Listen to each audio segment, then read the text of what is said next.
Finally back making videos today. This is the 2024 Porsche Cayenne S E Hybrid from Porsche Switzerland. I've got this over the next 5 days to drive, to use as my daily driver. So far it has been very pleasant, apart from the weather, which has been quite challenging. Yesterday was 19 degrees Celsius in a t-shirt, and today, as you can see, it is snowing. It was hailing before and then raining, and then there was a windstorm. So March is a bit of everything, but I do like moody weather. I love shooting in moody weather. B-roll pictures, I often think the worse the weather, the better the picture. And although it is challenging to film and shoot pictures in such weather, the outcome is normally always really, really special. So the color on this, which I call Grinch Spec, is called Java Green. And on days like today, where it's especially dull and wet and cold, it's actually really nice to have a color that pops. Hoping for a bit more snow later on, not sure yet, because I think this color would look especially good in the snow. So I thought to go for a nice winter drive on my local mountain pass in some very miserable weather, but in what is a very comfortable car on a coffee run.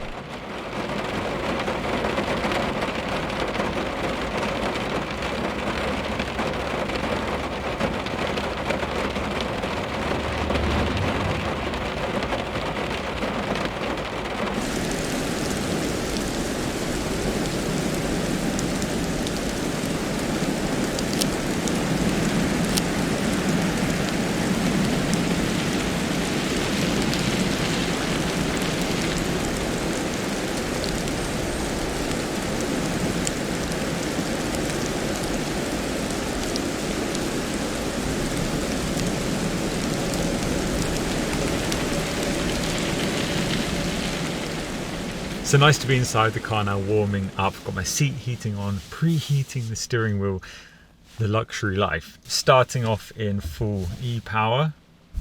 So let's start off in full E mode, which apparently will get you up to around 90 kilometers. I don't know what realistic is. So far, actually works really well, I have to say. So it's from an electric motor that puts out 174 horsepower. Plenty of power. You've got a really nice amount of power in full electric mode to pull away from the lights, for example. Now I can switch it into hybrid mode. A bit of both. But because I'm a petrol head, I'm going to put it into sport mode now.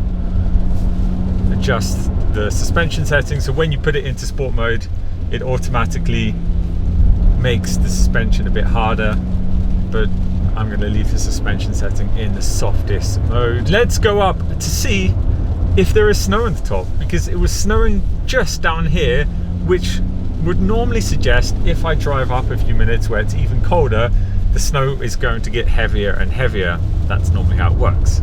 So 3 litre V6 up front with 348 horsepower, which gives a combined output with the electric motor of 512 horsepower. Plenty of punch in this car.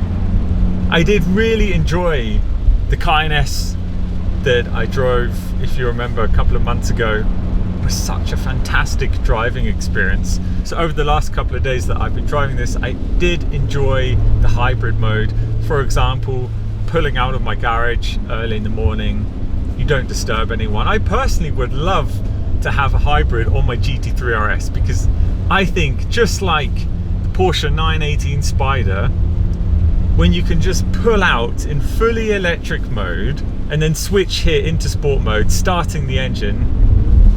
Oh, that is pretty icy, to say the least. I really, really like that. I think it's such a cool feature, and especially in a car like a GT3 RS that's quite loud, especially mine is relatively loud.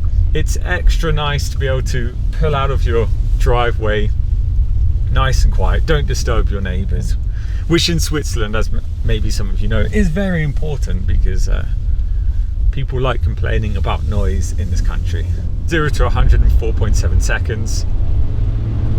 It is plenty quick enough. Yeah, this is ice. I can see sheets of ice on the floor.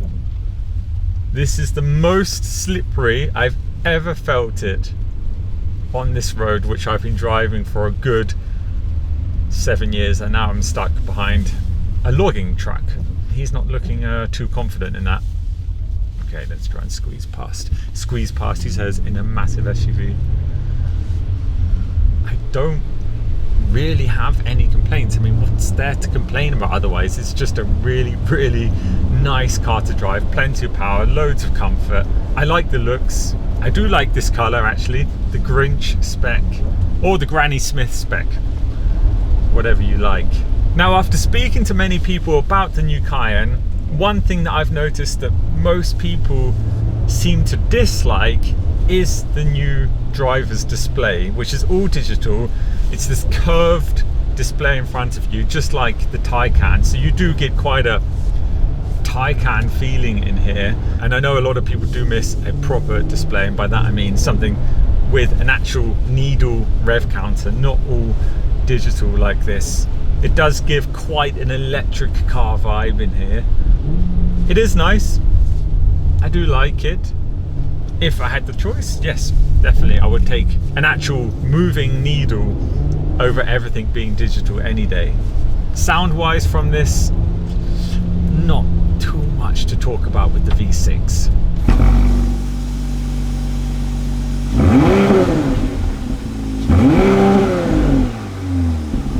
As most of you will know, I've driven the other model with the V8, and that was really, really cool, I have to say. I really loved that Cayenne. For me, the V8 is the one to have, definitely. This V6, it's nice, does a good job, as I said, plenty of power, but the sound is just not there. Do we dare doing an exhaust test in this? Let's try.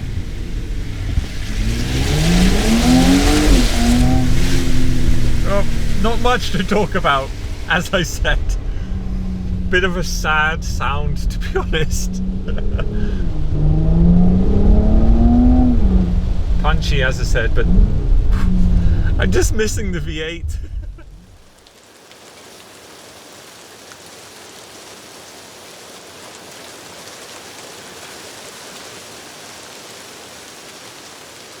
Definitely did not expect these conditions today, but very happy to have them.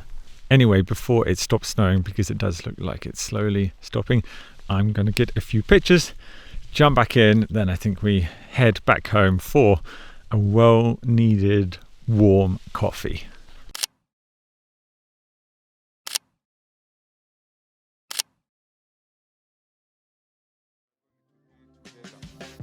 So back at my home now, finishing today's coffee run a little bit different than my usual cinematic coffee B-roll, and that is because one of the most frequent questions of mine at the moment, next to things like my camera equipment, is about my coffee setup. So I'm going to go over that really quickly for you guys, show you what I use at home. If you follow me on Instagram, you will know that I recently bought my dream coffee machine. Now, I was really quite nervous about spending that amount of money on a machine to make myself a coffee at home. But I have to say, after using it now for around 2 months, I have zero regrets. As far as I'm concerned, it's a coffee machine for life. I use it every day and it really does bring me so much enjoyment. So my coffee machine is the La Marzocco Linea Micra, sometimes confused with the Mini. The Mini is actually the bigger one. It's also quite a bit more expensive, and the Micra is the smaller one. To be clear also, I don't have any brand deals on any of my coffee setup. Sadly, I did, however, try. But the Linea Micra, I can honestly say, is for me the dream coffee machine at home. Now onto my grinder, it's the Eureka Mignon Perfetto. I've used this now for, I think, around a year and a half. No complaints really. It's kind of a mid-range grinder. I think you could spend a lot more. You could also spend a lot less. The adjustments work fine in it, and I've really just had no problems. Another thing that took my coffee to the next level is this. So this I bought from Cafe Werkstatt in Zurich. Actually, the machine I also bought from a company called Cafe Werkstatt in Zurich. They import these machines. I've linked them below if you want to check them out. And that is a scale. Now, previously I never used a scale, and that was just a bit stupid really. So since I'm using this, my coffee also dramatically improve. I'm also pulling a very long shot. There's a lot of people out there that would tell you that you want the liquid to start coming out after around 6 seconds. However, mine is coming out around 13 seconds. It starts pouring and it continues to pour until around 37 to 40 seconds. Some people would say you might get a burnt taste, you might be a bit bitter. I disagree. I really like these slow poured coffee shots. Again, that's how I like it. I think you get the full flavor from this. And as you pour the shot really slowly, it comes out nice and thick, a bit like honey. It leaves a beautiful crema. Again, that's the way I'm doing it. And with the coffee beans that I'm using, that seems to work really well. Something else that I'm using is this. This is also from Cafe Werkstatt. So I'm pouring the grind into this and then pouring it into the puck. Seems to work really well, makes the process a bit easier. And one more thing, last piece of equipment, this is my leveler. So this does exactly as you would imagine. It levels off the coffee, making a nice even surface before you can press it. So that's my current coffee setup for home. If you're looking to get into coffee, I can highly recommend buying some cheaper stuff first to see also if you like it. It's the same with filming equipment. Start off with, the cheap camera. Don't go straight out there and spend all of that money. I worked my way up to this machine from quite cheap machines to kind of a middle range machine, and then to this over the course of around 2.5 years. And now I can definitely fully enjoy it. But I hope you enjoyed today's video, seeing my coffee setup. I shall see you all again soon. Hopefully from now on, a lot more frequent videos than the last months.